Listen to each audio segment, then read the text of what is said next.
ನಮ್ಮನ್ನ ಜೈಲಿಗೆ ಹಾಕ್ತಾರೋ ನೇಣಿಗೆ ಹಾಕ್ತಾರೋ ಒಂದೇ ಮಾತ್ರಮ್ನ 2 ಪ್ಯಾರವನ್ನ ಮಾತ್ರ ನಾವು ಹಾಡುವಂಥದ್ದು. ನಮಗೆ ಆ ಹಾಡಿನ ಬಗ್ಗೆ ವಿರೋಧ ಏನಿಲ್ಲ, ಆದ್ರೆ 2 ಪ್ಯಾರ ಮಾತ್ರ ನಾವು ಸಂಪೂರ್ಣವಾಗಿ ಹಾಡುವಂಥದ್ದು. ಪೂರ್ಣವಾಗಿ ಎಲ್ಲೂ ಕೂಡ ನಾವು ಹಾಡಲ್ಲ, ಇದು ನಮ್ಮ ನಿರ್ಧಾರ. ನಾನು ಹೇಳ್ತಾ ಇರೋದಲ್ಲ, BK ಹರಿಪ್ರಸಾದ್ ಅವರು ಹೇಳ್ತಾ ಇರುವಂಥದ್ದು. ನಾನೊಬ್ಬ ಕಾಂಗ್ರೆಸ್ ಕಾರ್ಯಕರ್ತನಾಗಿ ಕಾಂಗ್ರೆಸ್ ಪಕ್ಷದ ರಾಜ್ಯದ ಅಧ್ಯಕ್ಷನಾಗಿ ಭಾಳ ಸ್ಪಷ್ಟವಾಗಿ ಹೇಳಲಿಕ್ಕೆ ಇಚ್ಛೆ ಬೀಳ್ತೇನೆ. ನಾವು ಆಡೋದು 2 ಸ್ಟ್ಯಾನ್ಸಾ. ನಮ್ಮನ್ನು ಜೈಲ್ಗೆ ಹಾಕ್ತಾರ, ಪಾಸಿಗೆ ಹಾಕ್ತಾರ, ಹಾಕ್ಲಿ ನಾವು ತಯಾರಿದ್ದೀವಿ. ಏನು ನಮ್ಮ ಪೂರ್ವಜರು ತ್ಯಾಗ ಬಲಿದಾನದಿಂದ ನಮಗೆ ಸ್ವತಂತ್ರವನ್ನು ಕೊಟ್ಟಿದ್ದಾರೆ, ರಾಷ್ಟ್ರಗೀತೆಯನ್ನು ಕೊಟ್ಟಿದ್ದಾರೆ, ಒಂದೇ ಮಾತೃವನ್ನು ಕೊಟ್ಟಿದ್ದಾರೆ, ಅದನ್ನು ನಾವು ಒಪ್ಕೊಳ್ತೀವಿ. ಯಾಕೆ ಅಂತಹ ರಿಸ್ಕ್ ಅನ್ನೆಲ್ಲ ತೆಗೆದುಕೊಳ್ಳೋದಕ್ಕೆ ರೆಡಿ ಆಗಿದ್ದಾರೆ ಅಂತ ಕೇಳ್ತಾ ಇದ್ದೀರಾ? ಹೇಳ್ತೀನಿ. ನೀವು ನೋಡ್ತಾ ಇದ್ದೀರಾ ಟಿವಿ ವಿಕ್ರಮ. ನಾನು ಮುಮ್ತಾಜ್ ಅಬ್ದುಲ್ ನೆಲ್ಲಡ್ಕ. ನೀವಿನ್ನೂ ಕೂಡ ಟಿವಿ ವಿಕ್ರಮವನ್ನು ಸಬ್ಸ್ಕ್ರೈಬ್ ಮಾಡದೇ ಇದ್ದಲ್ಲಿ ದಯವಿಟ್ಟು ಟಿವಿ ವಿಕ್ರಮವನ್ನು ಸಬ್ಸ್ಕ್ರೈಬ್ ಮಾಡಿ. ವೀಕ್ಷಕರೇ, ಮೊನ್ನೆ ದೆಹಲಿ ಕಾಂಗ್ರೆಸ್ ಭವನದಲ್ಲಿ ಸ್ವಾತಂತ್ರ್ಯೋತ್ಸವ ನಡೆಯುತ್ತೆ. ಅಲ್ಲಿ ವಂದೇ ಮಾತರಂ ಗೀತೆಯನ್ನು ಹಾಡಲಾಗುತ್ತೆ. ಆ ಸಂದರ್ಭದಲ್ಲಿ 2 ಪ್ಯಾರ ಹಾಡಿದ ಕೂಡಲೇ ಸೋನಿಯಾ ಇಟಲಿ ಮೈಯಲ್ಲಿ ಬೆಂಕಿ ಹೊತ್ಕೊಳ್ಳೋದಕ್ಕೆ ಶುರು ಆಗಿಬಿಡುತ್ತೆ. ಏಕಾಏಕಿ ಸಾಕು ಸಾಕು ನಿಲ್ಸಿ ನಿಲ್ಸಿ ಅಂತ ಜೋರಾಗಿ ಬೈಯೋದಕ್ಕೆ ಶುರು ಮಾಡ್ತಾರೆ. ಇದು ವಂದೇ ಮಾತರಂಗೆ ಮಾಡಿದಂತಹ ಅವಮಾನ ಅಲ್ವಾ ಅನ್ನುವಂಥದ್ದನ್ನ ಅವತ್ತಿಂದ ಇವತ್ತಿನವರೆಗೂ ಎಲ್ಲರೂ ಮಲ್ಲಿಕಾರ್ಜುನ ಖರ್ಗೆ ಅವರು ಹೇಳಿರುವಂತಹ ಯೂಸ್ಲೆಸ್ ಫೆಲೋಸ್ ಅನ್ನ ಬಿಟ್ಟು ಬಾಕಿ ಎಲ್ಲರೂ ಪ್ರಶ್ನೆ ಮಾಡ್ತಾ ಇದ್ದಾರೆ. ಅವತ್ತು ಮೊದಲಿಗೆ ಕಾಂಗ್ರೆಸ್ ನಾಯಕರು ಹೇಳಿದೇನು, ಯಾವ ರೀತಿ ಸಮರ್ಥನೆ ಮಾಡಿಕೊಂಡ್ರು? ಸೋನಿಯಾ ಇಟಲಿ ಮೇಡಮ್ ವಂದೇ ಮಾತರಮಿಗೆ ಅವಮಾನವನ್ನು ಮಾಡಲೇ ಇಲ್ಲ, ನಾವು ಪೂರ್ತಿ ವಂದೇ ಮಾತರಮನ್ನ ಹಾಡಿದೀವಿ. ಆದರೆ ಅಲ್ಲಿ ವಿಷಯ ಏನಾಯ್ತು ಅಂತಂದ್ರೆ, ಖರ್ಗೆ ಸಾಹೇಬ್ರು ಪಾಪ ಬಹಳ ಹೊತ್ತಿನ ನಿಂತ್ಕೊಂಡಿದ್ರು. ಹೀಗಾಗಿ ಖರ್ಗೆ ಅವರಿಗೆ ಕುರ್ಚಿ ತಂದು ಕೊಡಿ ಅಂತ ಸೋನಿಯಾ ಇಟಲಿ ಮೇಡಮ್ ಹೇಳಿದ್ರು. ಇದು ಕಾಂಗ್ರೆಸ್ನ ಸಮರ್ಥನೆ ಆಗಿತ್ತು. ಫಸ್ಟ್ ಆಫ್ ಆಲ್ ಎಲ್ರಿಗೂ ಗೊತ್ತಿರೋದು ಅದು ಅಪ್ಪಟ ಸುಳ್ಳು. ಆದ್ರೂ ಆ ಸುಳ್ಳನ್ನೇ ಹೇಳುವಾಗ ಒಂದು ಸ್ವಲ್ಪ ಯೋಚನೆ ಆದ್ರೂ ಮಾಡಬೇಡ್ವಾ? ಯಾಕೆ ಅಂತ ಕೇಳ್ತೀರಾ? ಅಲ್ಲ ಸ್ವಾಮಿ, ಯಾರಾದ್ರೂ ವಂದೇ ಮಾತರಂನ 2 ಚರಣ ಹಾಡಿದ ಮೇಲೆ ಏಕಾಏಕಿ ಕುರ್ಚಿ ತಂದ್ರಪ್ಪ ಅಂತ ಹೇಳ್ತಾರ? ವಂದೇ ಮಾತರಂ ಹಾಡುವಾಗ್ಲೇ ಯಾಕೆ ಮೇಡಮ್ಗೆ ಕುರ್ಚಿ ನೆನಪಾಗೋಯ್ತು? ಪಾಪ ಯಾವಾಗ್ಲೂ ಕುರ್ಚಿ ಚಿಂತೆ ಅಲ್ವೇ?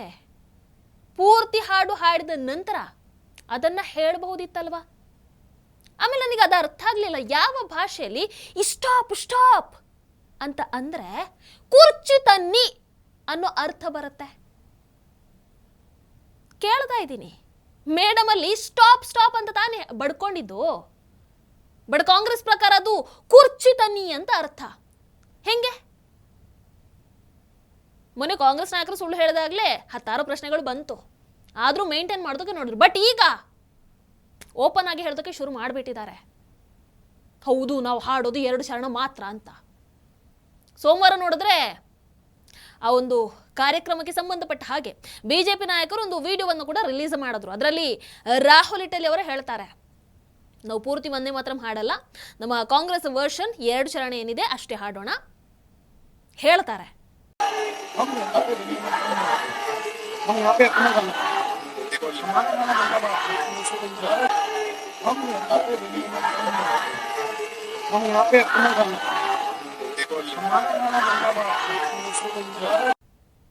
ಹಾಗಾದ್ರೆ ಇದು ವಂದೇ ಮಾತರಮಿಗೆ ಅವಮಾನ ಅಲ್ವಾ?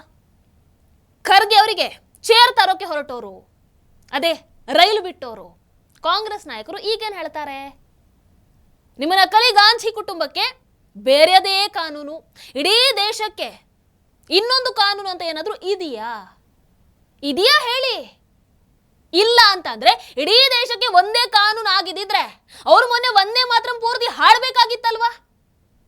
ವಂದೇ ಮಾತರಂ ಮೇಲೆ ಯಾಕಿಷ್ಟು ಕೋಪ, ಯಾಕಿಷ್ಟು ದ್ವೇಷ? ಏನು ಕಾರಣ? ಅಫ್ಕೋರ್ಸ್ ಕಾರಣ ಇದೆ, ಹೇಳ್ತೀನಿ. ವೀಕ್ಷಕರು, ನಿಮಗೆ ಇನ್ನೊಂದು ಘಟನೆಯನ್ನು ಹೇಳ್ತೀನಿ. ಮೊನ್ನೆ ಕೇರಳದಲ್ಲಿ ಸ್ವಾತಂತ್ರ್ಯೋತ್ಸವ ನಡೆಯುತ್ತೆ. ನಿಮಗೆ ಗೊತ್ತಲ್ಲಿ ಕಾಂಗ್ರೆಸ್ ಸರ್ಕಾರ ಅಧಿಕಾರದಲ್ಲಿ ಇರುವಂಥದ್ದು. ರೂಲ್ಸ್ ಪ್ರಕಾರ ಮೊದಲು ವಂದೇ ಮಾತರಂ ಹಾಡಿದ ನಂತರ ಜನಗಣಮನ ಹಾಡಬೇಕು. ಅದರಲ್ಲಿ ಸರ್ಕಾರ ಮಾಡಿದೇನು ಗೊತ್ತಾ? ವಂದೇ ಮಾತರಮನ್ನ ಹಾಡಲೇ ಇಲ್ಲ, ಕೇವಲ ಜನಗಣಮನವನ್ನ ಹಾಡಿ ಮುಗಿಸ್ಬಿಡ್ತಾರೆ. ಅದರ ರಾಜ್ಯ ಮಟ್ಟದ ಕಾರ್ಯಕ್ರಮದಲ್ಲೇ ವಂದೇ ಮಾತರಮಿಗೆ ಅವಮಾನ. ಅದೇ ಕಾರ್ಯಕ್ರಮದಲ್ಲಿ ಕೇರಳ ಸಿಎಂ VD ಸತೀಶನ್ ಅವರು ಕೂಡ ಇರ್ತಾರೆ. ಇದು ವಂದೇ ಮಾತರಮಿಗೆ ಮಾಡಿದಂಥ ಅವಮಾನ ಅಲ್ವಾ? ದೆಹಲಿ ಕಾಂಗ್ರೆಸ್ ಕಚೇರಿಯಲ್ಲಿ ವಂದೇ ಮಾತರಮಿಗೆ ಅವಮಾನ ಮಾಡಲಿಲ್ಲ ಅಂತ ಹೇಳಿದವರು ಕೇರಳದಲ್ಲಿ ವಂದೇ ಮಾತರಂ ಹಾಡಲೇ ಇಲ್ಲ. ಯಾಕೆ? ಸೋಮವಾರ ಗೋವಾದಲ್ಲಿ ಎಐಸಿಸಿ ಅಧ್ಯಕ್ಷ ಮಲ್ಲಿಕಾರ್ಜುನ ಖರ್ಗೆ ಅವರ ನೇತೃತ್ವದಲ್ಲಿ BLAಗಳ ಸಮಾವೇಶ ನಡೆಯುತ್ತೆ. ಅಲ್ಲಿ ವಂದೇ ಮಾತರಂ ಹಾಡ್ತಾರೆ, ಬಟ್ ಪೂರ್ತಿ ವಂದೇ ಮಾತರಂ ಹಾಡಲ್ಲ. 2 ಚರಣ ಮಾತ್ರ ಹಾಡಿ ಅಲ್ಲೂ ವಂದೇ ಮಾತರಂಗೆ ಅವಮಾನವನ್ನ ಮಾಡ್ತಾರೆ. ವೀಕ್ಷಕರು, ನಿಮಗೆ ಅನ್ನಿಸಬಹುದು ಯಾಕೆ ಕಾಂಗ್ರೆಸ್ ನಾಯಕರು ಈ ರೀತಿಯಾಗಿ ಆಡ್ತಾರೆ, ಯಾಕೆ ಪೂರ್ತಿ ವಂದೇ ಮಾತರಂ ಹಾಡೋದಕ್ಕೆ ಹೋಗಲ್ಲ. ಅದಕ್ಕೆ ಒಂದು ಕಾರಣ ಇದೆ. ಅಫ್ಕೋರ್ಸ್ ನನಗೆ ಗೊತ್ತು, ನಿಮಗೂ ಅದು ಗೊತ್ತಿದೆ ಅಂತ. ಏನು ಹೇಳಿ? S, Muslim ಓಲೈಕೆ. ಓಟು ಬೇಕಲ್ವಾ? ಆ ವೋಟ್ ಬ್ಯಾಂಕನ್ನು ಭದ್ರಪಡಿಸ್ಕೊಳ್ಬೇಕಲ್ವಾ? ಇನ್ನೂ ಎಷ್ಟು ಭದ್ರಪಡಿಸ್ಕೊಳ್ತೀರಾ ಅಣ್ಣ? ಮುಸ್ಲಿಂ ಓಲೈಕೆಗೋಸ್ಕರ ಇವ್ರು ಏನು ಬೇಕಾದರೂ ಮಾಡ್ತಾರೆ. ದೇಶಕ್ಕೆ ಅವಮಾನ ಮಾಡೋದಕ್ಕೂ ತುದೀಗಾಲಲ್ಲಿ ನಿಂತಿರ್ತಾರೆ, ನೋ ಮ್ಯಾಟರ್ ವಾಟ್. ವೀಕ್ಷಕರ, ವಂದೇ ಮಾತರಂನ ಈ ಕಾಂಗ್ರೆಸ್ ವಿರೋಧದ ಬಗ್ಗೆ ತಿಳ್ಕೊಳ್ಬೇಕಾದ್ರೆ ಇನ್ನೊಂದು ಸ್ವಲ್ಪ ಹಿಂದಕ್ಕೆ ಹೋಗ್ಬೇಕಾಗತ್ತೆ. ಹಿಸ್ಟ್ರಿ. ಬಂಗಾಳದ ಕವಿ ಬಂಕಿಮಚಂದ್ರ ಚಟರ್ಜಿ ಅವರು ಡಿಸೆಂಬರ್ 20, 1873ರಲ್ಲಿ ವಂದೇ ಮಾತರಂ ಗೀತೆಯನ್ನ ರಚಿಸ್ತಾರೆ. ಅದಾದ ನಂತರ 1882ರಲ್ಲಿ ಇದೇ ವಂದೇ ಮಾತರಂ ಆನಂದ ಮಠ ಕಾದಂಬರಿಯಲ್ಲಿ ಪ್ರಕಟ ಆಗತ್ತೆ. ಅವತ್ತು ಬ್ರಿಟಿಷರ ವಿರುದ್ಧ ಆ ಹೋರಾಟದ ಕಿಚ್ಚನ್ನ ಎಬ್ಬಿಸಿದಂಥ ಗೀತೆ ಅಂತಂದ್ರೆ ಇಟ್ಸ್ ನನ್ ಅದರ್ ದ್ಯಾನ್ ವಂದೇ ಮಾತರಂ. ಅದಕ್ಕೆ ಆನಂದ ಮಠ ಕಾದಂಬರಿಯನ್ನೇ ಬ್ರಿಟಿಷರು ಅವತ್ತು ನಿಷೇಧ ಮಾಡ್ತಾರೆ. 1896ರಲ್ಲಿ ಕೋಲ್ಕತ್ತಾದಲ್ಲಿ ನಡೆದಂಥ ಕಾಂಗ್ರೆಸ್ ಅಧಿವೇಶನದಲ್ಲಿ ರವೀಂದ್ರನಾಥ್ ಠಾಗೂರ್ ಅವರು ಈ ಗೀತೆಯನ್ನು ಹಾಡ್ತಾರೆ. ಅದಾದ ನಂತರ ಕೂಡ ಕಾಂಗ್ರೆಸ್ ಅಧಿವೇಶನಗಳಲ್ಲಿ ವಂದೇ ಮಾತರಂ ಹಾಡ್ದಾನೆ ಬರ್ತಾ ಇದ್ರು. ಬಟ್ 1930ರಲ್ಲಿ ಏನಾಗುತ್ತೆ, ಮೊಹಮ್ಮದ್ ಅಲಿ ಜಿನ್ನಾ ಸೇರಿದ ಹಾಗೆ ಒಂದಷ್ಟು ಮುಸ್ಲಿಂ ನಾಯಕರು, ಮುಸ್ಲಿಂ ಲೀಗ್ ಈ ವಂದೇ ಮಾತರಂಗೆ ಆಕ್ಷೇಪವನ್ನ ವ್ಯಕ್ತಪಡಿಸ್ತಾರೆ. ಆ ವಿರೋಧ ವ್ಯಕ್ತಪಡಿಸೋದಕ್ಕೆ ಕಾರಣ ಏನು? ವಂದೇ ಮಾತರಮಲ್ಲಿ ತಾಯ್ನಾಡನ್ನ ದುರ್ಗಾ, ಕಾಳಿ ಹೀಗೆ ಹಿಂದೂ ದೇವತೆಗಳಿಗೆ ಹೋಲಿಸಿ ನಮಸ್ಕರಿಸ್ತಾರೆ. ನಾವು ಅಲ್ಲಾಹನ ಹೊರತು ಬೇರೆ ಯಾರನ್ನ ಕೂಡ ಪೂಜಿಸಲ್ಲ, ಇದು ನಮ್ಮ ಏಕದೇವೋಪಾಸನೆ ತತ್ವಕ್ಕೆ ವಿರುದ್ಧ ಅನ್ನುವಂಥದ್ದು ಮುಸಲ್ಮಾನರ ವಾದ ಆಗಿತ್ತು. ಅಫ್ಕೋರ್ಸ್ ಅದು ಅವತ್ತಿಂದ ಇವತ್ತಿನವರೆಗೂ ನಡ್ಕೊಂಡು ಬಂದಿದೆ. ಅಂಡ್ ಕಾಂಗ್ರೆಸ್ ಆಗಲೇ ಮುಸ್ಲಿಮರ ಓಲೈಕೆಗೆ ಮುಂದಾಗಿ ನಿಂತಿತ್ತು. 1937ರಲ್ಲಿ ಕೋಲ್ಕತ್ತಾ ಕಾಂಗ್ರೆಸ್ ಅಧಿವೇಶನದಲ್ಲಿ 6 ಚರಣಗಳ ಪೈಕಿ ಹಿಂದೂ ದೇವತೆಗಳ ಉಲ್ಲೇಖ ಇರುವಂತಹ ಕೊನೆಯ 4 ಚರಣವನ್ನ ಬಿಟ್ಟು ಮೊದಲನೇ 2 ಚರಣವನ್ನ ಹಾಡೋದಕ್ಕೆ ಅವರು ಕಂಪ್ಲೀಟ್ ಆಗಿ ನಿರ್ಧಾರ ಮಾಡ್ತಾರೆ. ಹಾಗಾಗಿ ಅವತ್ತಿಂದ ಇವತ್ತಿನವರೆಗೂ ಕಾಂಗ್ರೆಸ್ ವಂದೇ ಮಾತರಮನ್ನ ಹಾಡ್ತಾ ಬಂದಿದೆ, ಆದರೆ ಮೊದಲ 2 ಚರಣವನ್ನ ಮಾತ್ರ. ಅಂಡ್ ಕಾಂಗ್ರೆಸ್ ನಾಯಕರ ಮುಸ್ಲಿಂ ಓಲೈಕೆ ಶುರುವಾಗಿದ್ದೇ ಅಲ್ಲಿಂದ, ಸ್ವಾತಂತ್ರ್ಯಕ್ಕೂ ಮೊದಲು. ವೀಕ್ಷಕರೀಗ ಮೋದಿ ಸರ್ಕಾರ ಏನು ಮಾಡಿದೆ, ಈ ಜನಗಣಮನದ ಹಾಗೆ ವಂದೇ ಮಾತರಂಗೂ ಕೂಡ ಒಂದು ಸ್ಥಾನಮಾನವನ್ನು ನೀಡಿದೆ. ರಾಷ್ಟ್ರಗೀತೆದು ವಂದೇ ಮಾತರಂನ 6 ಚರಣವನ್ನ ಹಾಡಲೇಬೇಕು. ಮೊನ್ನೆ ಸಂಸತ್ತಲ್ಲಿ ಬಿಲ್ ಕೂಡ ಪಾಸ್ ಆಗಿದೆ. ಈಗ ಯಾರಾದರೂ ವಂದೇ ಮಾತರಂಗೆ ಅವಮಾನವನ್ನ ಮಾಡಿದ್ರೆ ಕ್ರಿಮಿನಲ್ ಕೇಸ್ ಆಗತ್ತೆ, 3 ವರ್ಷಗಳವರೆಗೆ ಜೈಲು ಶಿಕ್ಷೆ ಆಗುತ್ತೆ, ಅಥವಾ ದಂಡ, ಅಥವಾ ಎರಡನ್ನ ಕೂಡ ವಿಧಿಸುವಂತ ಅವಕಾಶ ಇರುತ್ತೆ. ಬಟ್ ಈಗ ಆ ಬಿಲ್ ಪಾಸ್ ಆದ ಮೇಲೂ ಕೂಡ ಕಾಂಗ್ರೆಸ್ ನಾಯಕರು ಮಾತ್ರ ನಾವು ಪೂರ್ತಿ ವಂದೇ ಮಾತರಮನ್ನ ಹಾಡೋದೇ ಇಲ್ಲ ಅಂತ ಪಟ್ಟು ಹಿಡಿದು ಕೂತಿದ್ದಾರೆ.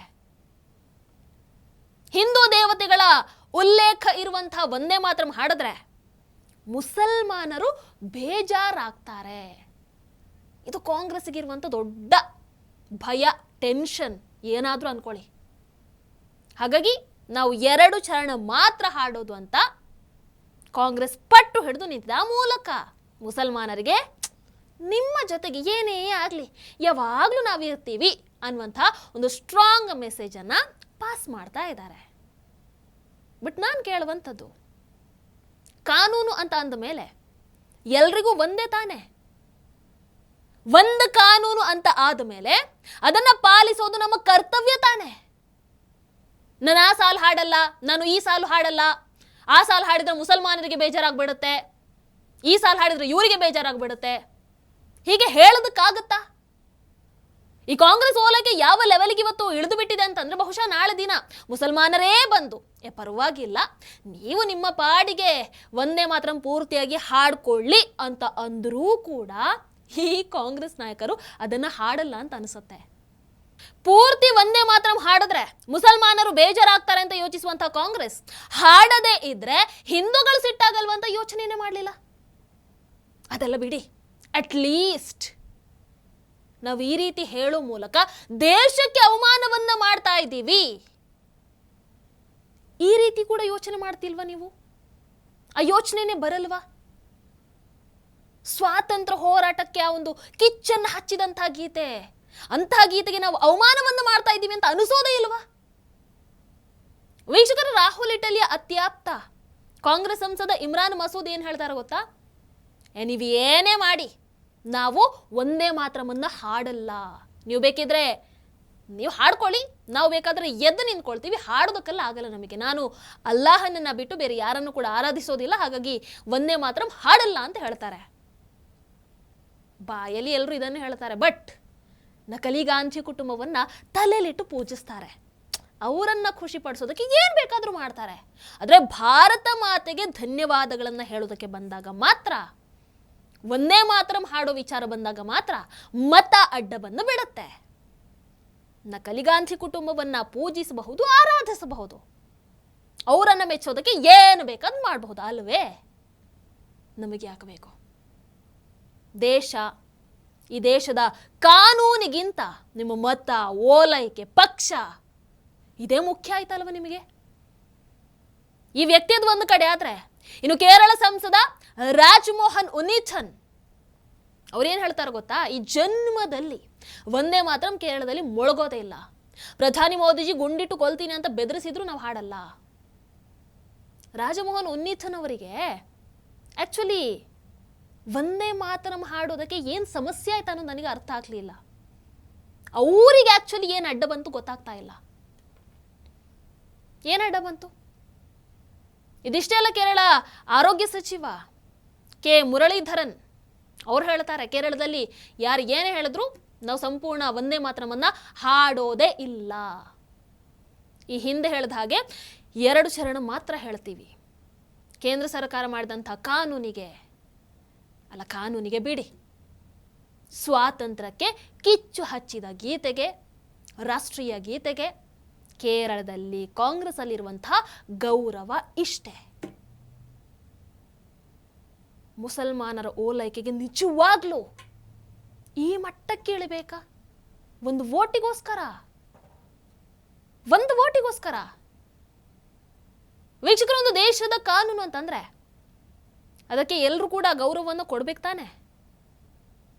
ರಾಷ್ಟ್ರೀಯ ಗೀತೆಯನ್ನ ಹೆಮ್ಮೆ ಗೌರವದಿಂದ ಹಾಡಬೇಕು. ಅದು ಬಿಟ್ಟು ಹೀಗೆ ನಾವು ಪೂರ್ತಿ ಹಾಡಲ್ಲ, ಅರ್ಧ ಹಾಡ್ತೀವಿ, ಹಾಗೆ ಮಾಡ್ತೀವಿ, ಹೀಗೆ ಮಾಡ್ತೀವಿ, ಏನಿದು? ಯಾರೋ ಬೇಜಾರಾಗ್ತಾರೆ ಅಂತ ರಾಷ್ಟ್ರಗೀತೆಗೆ ಅವಮಾನವನ್ನು ಮಾಡೋದಕ್ಕಾಗುತ್ತಾ? ಯಾರೋ ಬೇಜಾರಾಗ್ತಾರೆ ಅಂತ, ಅಥವಾ ಒಂದು ವೋಟನ್ನು ಮಿಸ್ ಮಾಡ್ಕೊಳ್ಬಾರ್ದು ಅಂತ? ದೇಶದಲ್ಲಿ ಕಾನೂನು ಅಂತಂದ ಮೇಲೆ ಅದು ಮುಸ್ಲಿಂ, ಹಿಂದೂ, ಜೈನ್ ಯಾವುದೇ ಮತ ಆಗಿರಲಿ, ಕಾನೂನು ಎಲ್ಲರಿಗೂ ಒಂದೇ. ಆ ಕಾನೂನನ್ನ ಎಲ್ಲರೂ ಪಾಲನೆ ಮಾಡ್ಬೇಕಲ್ವಾ? ಜಾತಿ ಧರ್ಮಕ್ಕಿಂತ ದೇಶ ಮೊದಲು, ಹೌದಲ್ವೋ? ನಮಗ್ ಹೌದು, ಮಲ್ಲಿಕಾರ್ಜುನ ಖರ್ಗೆ ಅವರ ಯೂಸ್ಲೆಸ್ ಫೆಲೋಸ್ಗಳಿಗೆ ನಮಗೆ ಗೊತ್ತಿಲ್ಲ ಯಾವುದು ಮೊದಲು ಅಂತ. ಅಂಡ್ ಇವರು ಸಂವಿಧಾನ ಅಂತ ನಾಟಕ ಬೇರೆ ಮಾಡ್ತಾರೆ. ಸಂವಿಧಾನದ ಬಗ್ಗೆ ಪಾಠ ಮಾಡೋದಕ್ಕೆ ಬರ್ತಾರೆ. ನಾಚಿಕೆ ಆಗಲ್ವ ನಿಮಗೆ?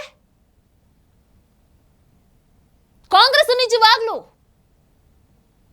ಒಂದು ಓಲೈಕೆಗೋಸ್ಕರ, ಒಂದು ಓಟ್ಗೋಸ್ಕರ ಎಂತೆಂತಹ ಕೀಳ್ಮಟ್ಟ ಕೀಳಿಯುತ್ತೆ ಅಲ್ಲ, ಎಂತಹ ಕೀಳ್ಮಟ್ಟ ಕೀಳಿಯುತ್ತೆ. ನಿಮ್ಮದೇ ನಾಯಕರು ಅಳವಡಿಸಿಕೊಂಡಂತಹ ರಾಷ್ಟ್ರಗೀತೆಯನ್ನು ಹಾಡೋದಕ್ಕೂ ಕಷ್ಟ ಆಗಿಬಿಡುತ್ತೆ ನಿಮಗೆ. ದೇಶದಲ್ಲಿ ಕಾನೂನು ಅಂತಂದ ಮೇಲೆ ಅದು ಕಾನೂನೇ, ಬದಲಾಯಿಸೋದಕ್ಕಾಗಲ್ಲ. ನನ್ನದು ಹಾಡಲ್ಲ, ನಾನು ಇದು ಹಾಡ್ತೀನಿ, ನನಗೆ ಅದಾಗಲ್ಲ ಇದಾಗಲ್ಲ ಹೇಳೋದಕ್ಕೆ ಬರಲ್ಲ. ದೇಶದ ಕಾನೂನೇನಿದೆ ಫಾಲೋ ಮಾಡಬೇಕು. ಯಾರಿಗೋ ಬೇಸರ ಆಗುತ್ತೆ ಅಂತ ಕಾನೂನು ಪಾಲನೆ ಮಾಡದೇ ಇರೋದು. ಸಂವಿಧಾನದ ಬಗ್ಗೆ ಪಾಠ ಮಾಡೋರು ಇವರಲ್ಲ. ನೀವು ಪೂರ್ತಿ ಒಂದೇ ಮಾತರಂ ಹಾಡಿದ್ರೆ ಮುಸ್ಲಿಮರು ಬೇಜಾರಾಗ್ತಾರೆ ಅಂತ ಹೇಳ್ತೀರಾ. ಹಾಗಾದ್ರೆ ಹಾಡದೇ ಇದ್ರೆ ಹಿಂದೂಗಳಿಗೆ ಬೇಜಾರಾಗಲ್ವಾ? ಕಾಂಗ್ರೆಸ್ ನಾಯಕರೇ, ಮುಸ್ಲಿಂ ವೋಟ್ ಮೇಲೆ ಮಾತ್ರ ರಾಜಕಾರಣವನ್ನ ಮಾಡ್ತೀರಾ, ಹಿಂದೂಗಳ ವೋಟ್ ಬೇಡವಾ? ಇವತ್ತು ಸೋನಿ ಇಟಲಿ ಅವರ ವಿರುದ್ಧ ಒಂದೇ ಮಾತ್ರಮಿಗೆ ಅವಮಾನ ಮಾಡಿರುವಂಥದ್ದಕ್ಕೆ ಕೇಸ್ಗಳು ದಾಖಲಾಗ್ತಾ ಇದ್ದಾವೆ. ಹಾಗಾದ್ರೆ ನ್ಯಾಯಯುತವಾಗಿ ನೋಡಿದ್ರೆ ನ್ಯಾಯಯುತವಾಗಿ ನೋಡಿದ್ರೆ ಅವರ ಮೇಲೆ FIR ದಾಖಲಾಗಬೇಕು.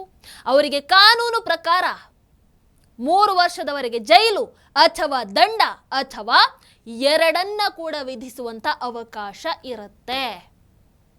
ಹೌದಲ್ವೋ? ಹಾಗಾದ್ರೆ ವಂದೇ ಮಾತರಮಿಗೆ ಅವಮಾನವನ್ನ ಮಾಡಿರುವಂತಹ ಸೋನಿಯಾ ಇಟಲಿ ಆಗಿರಬಹುದು, ಇನ್ನೂ ಒಂದಷ್ಟು ಘಟನೆಗಳು ಏನಾಗಿದ್ದಾವೆ, ಅವರೆಲ್ಲರೂ ಕೂಡ ಈ ಕಾನೂನಿನ ಒಳಗೆ ಅಂದ್ರೆ ಈ ಕಾನೂನಿಗೆ ಒಳಪಡ್ತಾರಾ? 3 ವರ್ಷದ ಜೈಲು ಆಗತ್ತಾ? ಅಥವಾ 3 ವರ್ಷ ಜೈಲು ಅಥವಾ ದಂಡ ಅಥವಾ ಎರಡನ್ನು ವಿಧಿಸುವಂತ ಅವಕಾಶ ಇವರಿಗೂ ಇರುತ್ತಾ? ಕಾನೂನಾತ್ಮಕವಾಗಿ ನೋಡಿದ್ರೆ ಆಗಬೇಕು. ನೋಡೋಣ ಏನಾಗತ್ತೆ ಅಂತ. ನಿಮ್ಮ ಅನಿಸಿಕೆಯನ್ನು ಕಮೆಂಟ್ ಮಾಡಿ. ನಮಸ್ಕಾರ. ಟಿವಿ ವಿಕ್ರಮ, ದೇಶ ನಿಮ್ಮ ಕೈಯಲ್ಲಿ. ಈ ಕಾರ್ಯಕ್ರಮ ನಿಮಗೆ ಇಷ್ಟ ಆಗಿದ್ದಲ್ಲಿ ಲೈಕ್, ಶೇರ್ ಹಾಗೂ ಕಮೆಂಟ್ ಮಾಡಿ. ಟಿವಿ ವಿಕ್ರಮದ ಕಾರ್ಯಕ್ರಮಗಳನ್ನು ನಿರಂತರವಾಗಿ ವೀಕ್ಷಿಸಲು ಸಬ್ಸ್ಕ್ರೈಬ್ ಮಾಡಿ, ಬೆಲ್ ಐಕನ್ ಒತ್ತಿ.